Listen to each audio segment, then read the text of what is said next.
Shalom, perkenalkan nama saya Natasha Maria Nadia dengan NPM 2515310149 kelas reguler C.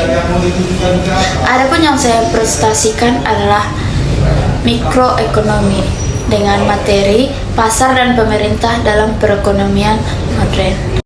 Nah, kali ini kita masuk pertama kali ke konsep dasar pasar. Di sini saya paparkan contoh sistem pemasaran sederhana.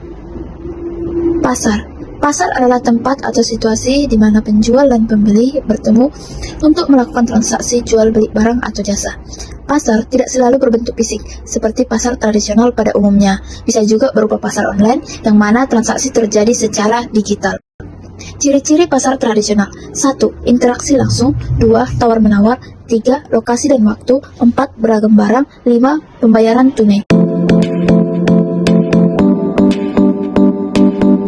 Nah, selanjutnya kita akan bahas ekonomi pasar modern. Apa itu ekonomi pasar modern? Pasar modern adalah pasar yang terorganisir, nyaman, dan bersih, di mana pembeli dapat berbelanja secara mandiri dengan harga yang sudah ditentukan dan tidak dapat ditawar. Tentunya ini pasar modern gak asing lagi di dalam kehidupan kita sehari-hari. Adapun ciri-ciri pasar modern yaitu: 1. Harga ditentukan oleh pasar. 2. Produsen dan konsumen bebas bertransaksi. 3. Persaingan bersifat sehat dan terbuka. 4. Menggunakan teknologi dan sistem digital. 5. Pelayanan profesional cepat dan efisiensi.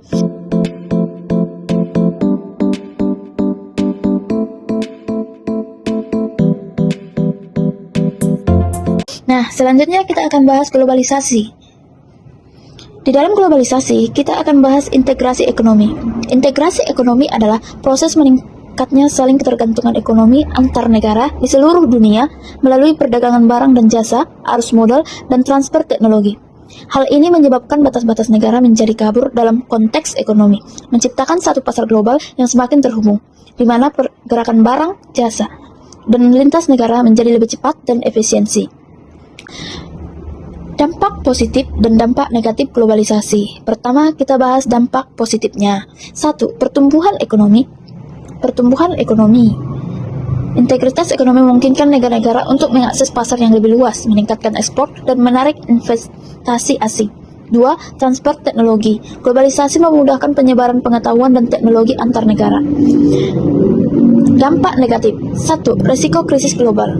Ketergantungan ekonomi yang meningkat membuat krisis di satu negara atau wilayah dapat dengan cepat menyebar ke negara lain.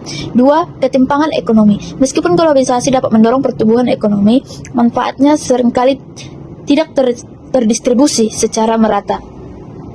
Nah, selanjutnya kita akan bahas peran pemerintah dalam ekonomi pasar. Peran utama pemerintah dalam ekonomi pasar adalah stabilisasi, alokasi, dan distribusi untuk memperbaiki kegagalan pasar, menjaga stabilitas ekonomi, dan mendistribusikan pendapatan secara lebih merata. Pemerintah berperan sebagai pengatur pasar melalui regulasi dan kebijakan, menyediakan barang publik atau infrastruktur, mendorong pemerataan ekonomi, serta melindungi konsumen dan lingkungan. 1. Menetapkan aturan dan kebijakan. Pemerintah membuat undang-undang dan peraturan untuk menjaga agar kegiatan ekonomi berjalan tertib, mencegah monopoli, dan melindungi hak konsumen serta produsen. Contohnya, Undang-Undang Anti Monopoli, perlindungan konsumen dari produk berbahaya. 2. Menjaga stabilitas ekonomi. Pemerintah mengatur kebijakan fiskal atau pajak dan belanja negara, serta kebijakan moneter atau pengaturan uang beredar dan suku bunga untuk mengendalikan inflasi, pengangguran, dan pertumbuhan ekonomi. Contohnya, 1. Menurunkan pajak saat ekonomi lesu. 2. Mengendalikan suku bunga melalui Bank Indonesia. 3. Menyediakan barang jasa publik. Pemerintah menyediakan barang dan jasa yang tidak disediakan oleh swasta karena tidak menguntungkan, tetapi dibutuhkan masyarakat luas. Contoh, pembangunan jalan, jembatan, sekolah, rumah sakit, layanan keamanan dan pertahanan negara. 4. Melakukan distribusi pendapatan. Pemerintah berperan dalam mengurangi kesenjangan sosial dan ekonomi melalui kebijakan pajak progresif dan program bantuan sosial. Contohnya, pajak lebih tinggi untuk orang kaya, bantuan langsung tunai atau subsidi pendidikan dan kesehatan. Bentuk intervensi pemerintah ada 4. 1. Regulasi pasar. Pemerintah membatasi monopoli dan mengendalikan dampak negatif kegiatan ekonomi atau eksternalitas agar pasar berjalan adil.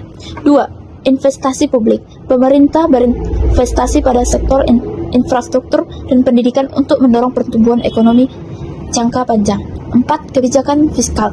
Pemerintah menggunakan pajak dan subsidi untuk menciptakan pemerataan pendapatan dan kesejahteraan masyarakat. 4. Kebijakan moneter. Pemerintah menjaga stabilitas harga dan nilai uang untuk pengaturan jumlah beredar serta suku bunga. Nah, di sini saya menyimpulkan ekonomi pasar tetap memerlukan peran aktif dari pemerintah. Pasar memiliki kemampuan untuk menciptakan efisiensi melalui mekanisme penawaran dan permintaan. Sedangkan pemerintah berperan penting dalam menjamin keadilan pemerataan dan stabilitas ekonomi. Keseimbangan antara efisiensi pasar dan keadilan yang dijaga pemerintah menjadi faktor utama dalam mewujudkan keberlanjutan ekonomi global yang adil dan stabil.